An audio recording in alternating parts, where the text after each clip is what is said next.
एक कदम ईश्वर की ओर। स्थिति प्रकरण 26वां सर्ग। देवताओं के साथ पाताल से निकले हुए दाम, व्याल और कट आदि के घोर संग्राम का वर्णन।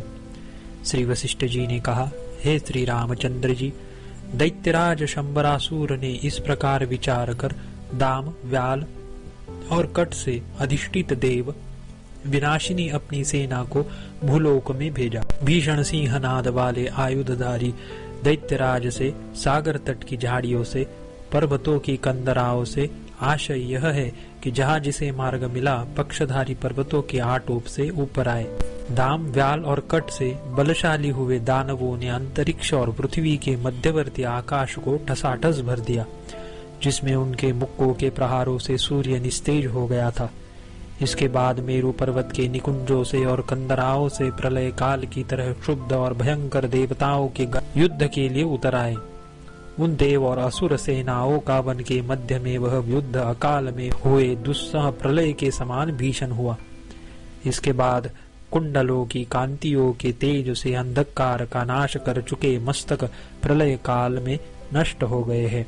आश्रयभूत चंद्रमा और सूर्य जिनके ऐसी दीप्तियों की तरह धड़ों से गिरने लगे।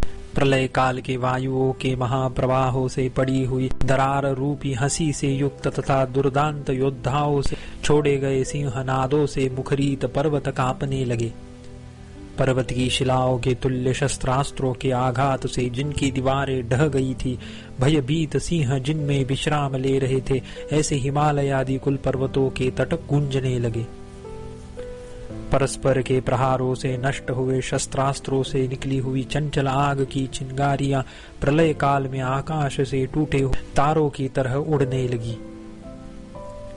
रक्त मांस की राशि से पूर्ण एकमात्र सागर के तट पर बैठे हुए प्रलय काल के उत्पात भूत ताल वृक्षों के समान ऊंचे करताल बजाकर नाच रहे वे ताल इधर उधर विलास करते थे। इधर उधर फैलती हुई रुधिर की धाराओं से बादलों के समान धूली जिसमें शांत हो गई थी, ऐसे आकाश में आयुधों के प्रहारों से चूर चूर किए गए मस्तकों के करोड़ों कुंडल सूर्य के आकार से युक्त हो गए थे। अपने प्रहारों से हिमालय आदि पर्वतराजों को छिन्न भिन्न करने वाली, प्रहार करने के लिए उखाड़े हुए कल्प वृक्षों को धारण करने वाले, सूर्य के आकार के सदृश आकार वाले दैत्यों से युक्त दिशाएं ऐसी पट गई, कहीं पर एक छिद्र भी दिखाई न देता था। चल रही तलवार की धारों के वायु से जिनकी दीवारें गिरा दी गई थी, अतएव प्रलय काल की अग्नि से तहस नहस किए गए से पर्वत धूलि के ढेर बन गए। अश्वमेघ यज्ञों से वृद्धि को प्राप्त हुए से देवता लोग भी अस्त्रों से रहित हुए असुरों के पास ऐसे आए जैसे मेघों के समीप वायु आते हैं। तदनंतर जैसे बिल्लियां झपट कर बूढ़े चूहों को पकड़ती है, वैसे ही उन्होंने राक्षसों के ऊपर आक्रमण कर उन्हें पकड़ा, और राक्षसों ने भी देवताओं को ऐसे पकड़ा जैसे वृक्षों पर चढ़े हुए उन्मत्त आदमियों को भालू पकड़ते हैं। जिनके बाहु रूपी वृक्षों पर शस्त्रास्त्र रूपी फूल खिल रहे थे और शस्त्र रूपी पल्लव शोभित हो रहे थे, ऐसे सूर और असुर वन में हिल रहे फूले हुए वृक्षों की तरह सुशोभित हुए। जैसे वायु सुमेरु पर्वत पर फूलों के समूहों से वनों को भर देता है, वैसे ही परस्पर के प्रति फेंके गए शस्त्र समूहों से उन लोगों ने दशों दिशाएं भर दी। अंतरिक्ष और पृथ्वी के अवकाश रूपी गुलर के फल के अंदर रहने वाले महामशकों के संग के तुल्य देवता और दानवों की सेनाओं का घोर युद्ध हुआ। इसके अनंतर ऊंचे तालों के समान विशाल काय लोकपालों के दिग्गजों से प्रलय काल में मेघों से वृद्धि को प्राप्त हुए कोलाहल के आकार का बड़ा भीषण रण कोलाहल हुआ। वह कहीं पर आकाश में अत्यंत घन होने के कारण मानो गज बनाता हुआ सा, कहीं पर मुट्ठी में पकड़ने योग्य सा, और कहीं पर जलभार से भरे हुए मेघों के उदर के समान गंभीर था। रथ के ऊपर पड़ने से पीसे गए शस्त्रों से पर्वतों में शब्द करता हुआ वह कोलाहल नाचने वाले नट के समान ताल और लय के अनुसार था। जिनके हृदय मारे भय के फट रहे थे, ऐसे बलहीन पुरुषों के करुण क्रंदन से उसमें घरघराहट हो रही थी। वह प्रलय काल के हेतु भूत अग्नि वायु आदि से उल्लसित होने वाले ब्रह्मा के दिन भूत सृष्टि काल के अंत में होने वाले कोलाहल की प्रतिध्वनि के तुल्य था और 12 सूर्यों के सम्मेलन से पिघल रहे स्वर्ण पर्वत के शब्द के तुल्य था। ब्रह्मांड रूपी दीवार में टकरा कर लौटने से बड़ा हुआ और उद्गम स्थान से भी निकलता हुआ वह कोलाहल प्राणियों से ताड़ित एवं प्राणियों के आगार भूत महास्त्रोत के जल प्रवाह की ध्वनि के तुल्य था, जो किसी पर्वत आदि से टकरा कर रुका हो और अपने उद्गम स्थान से भी निकलता हो। इधर उधर उड़ रहे पक्षधारी पर्वतराजों के पंखों के वायु से मानो उसमें ध्वनि हो रही थी। उसने कर्ण कटु शब्द प्रवाह से व्याप्त हिमालय आदि पर्वतों की कंदराओं को फूट रहे कानों की तरह बना दिया था। मंदराचल से अमृत मंथन के समय अमृतोत्पत्ति होने पर अमृत के प्रति आसक्ति होने के कारण अमृतोत्पत्ति को सुन रहे देवता और आसुरों का हर्षोत्कर्ष होने पर घंघम शब्द के सदृश ताल ठोकना आदि के शब्दों से उसने शांतो द्वीपों रूपी प्राणी निवास भूमि को व्याप्त कर रखा था। क्षुब्ध हुई दोनों सेनाओं का ऐसा भीषण युद्ध हुआ कि उनमें नगर ग्राम पर्वत वन और मनुष्य पीसे गए थे। बड़े बड़े उद्दत दानव विद्यमान थे। सैकड़ों बड़े बड़े आयुधों से काटे गए दानव रूपी पर्वतों से सब दिशाएं भरी थी। परस्पर तहस नहस किए गए अस्त्र आदि के चूर्णों से आकाश का मध्य भाग भरा था। भूषुंडी नामक अस्त्र समूह के शब्दों से मेरु पर्वत के सैकड़ों शिखर ढह रहे थे। बाण रूपी आंधी से दैत्य और देवताओं के मुख रूप कमल कटे थे और दोनों सेनाओं के प्रवाह रूपी कल्लोलों के संचार से आकाश व्याप्त था।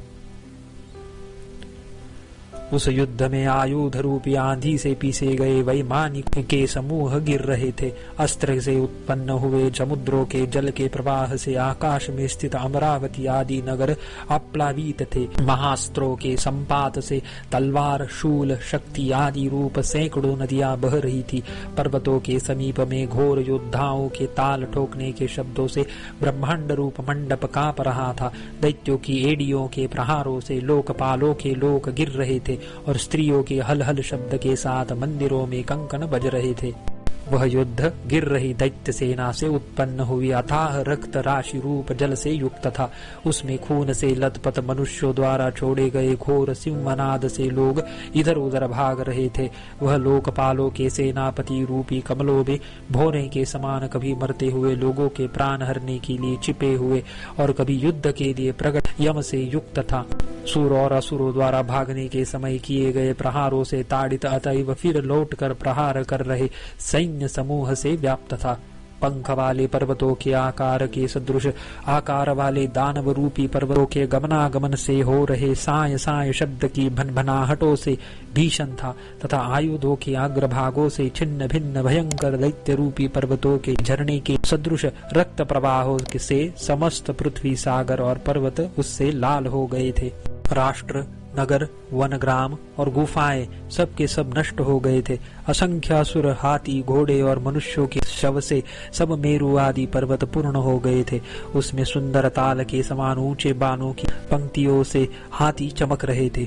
बुट्टियों के प्रहारों से मत्त ऐरावत आदि गजराजों के कुंभस्थल पीसे गए थे। प्रलय काल के तुल्य विशाल मेघ पटल की मूसलाधार वृष्टियों से पर्वत विदीर्ण हो गए थे और बड़े भारी वज्र के गिरने से खूब पिसे गए कुलाचल पर्वत उड़ गए थे। उसमें कुपित हुई अग्नि की जलती हुई विविध ज्वालाओं से दानव जलाए गए थे। एक अंजलि पूट से लाए गए समुद्र से देवताओं द्वारा जलाई गई अग्नि राक्षसों द्वारा बुझाई गई थी। प्रचंड दैत्यों द्वारा शैल शिला और बोझदार वस्तुओं के फेंकने से देवताओं द्वारा जलाई गई अग्नि रोक दी गई थी। वन समूह रूप ईंधनों से सुलगाई गई अग्नि की ज्वालाओं से पिघलाए गए पर्वत जड़मय हो गए थे। उस युद्ध में कभी अस्त्रों से रचित निबिड़ अंधकार से प्रलय काल की रात्रि हो गई थी। कभी माया के सूर्य समूह के प्रकाशों से घोर अंधकार पटल नष्ट कर दिया गया था।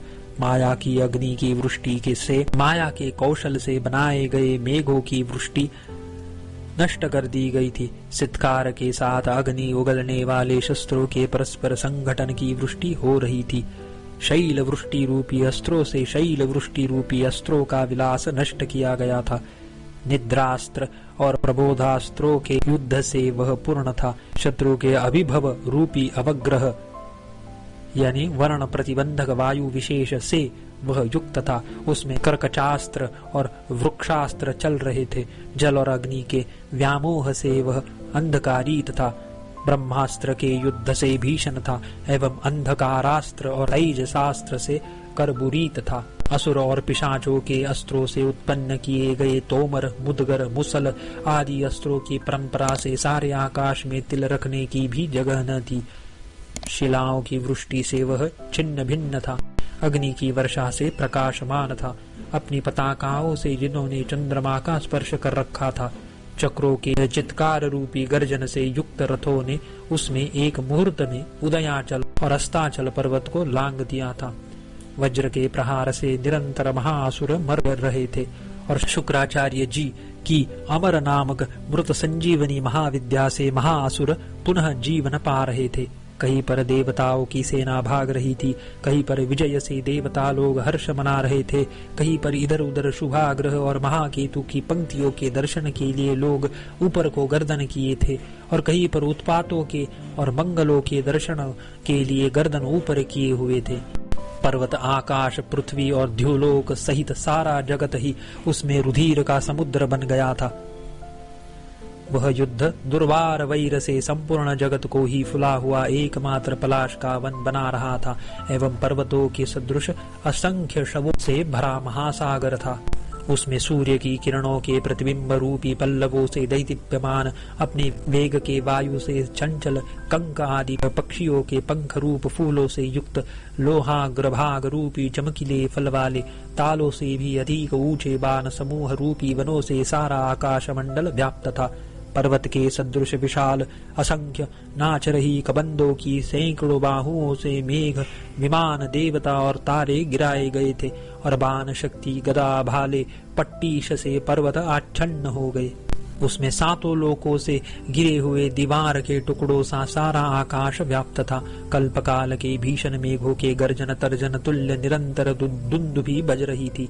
इस प्रकार के सैकड़ों शब्दों से पाताल में रहने वाले हाथी प्रतिगर्जन कर रहे थे। विनायकों के द्वारा हाथों से विशाल दानव रूपी पर्वत खींचे जा रहे थे।